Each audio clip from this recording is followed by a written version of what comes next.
umuman pardoz qilmaydigan, o'ziga qaramaydigan ayollar ham ishlatishi shart bo'lgan ikki mahsulot haqida gapiraman. Bu birinchisi tahorat olish uchun gel. Ya'ni hamma ayollar kundalik tahoratda yuradi oddiy suv bilan, lekin bu oddiy suv ayollardagi shamollashni keltirib chiqaradi. Bu tabiiy holat. Buni cheki yo'q. Baribir ham.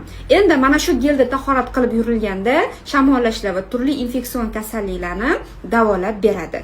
Va ikkinchisi, tahorat qilingan bu geldan so'ng sepiladigan parfyumli sprey dezodorant. Buni vazifasi noxush hidlarni yo'qotib beradi.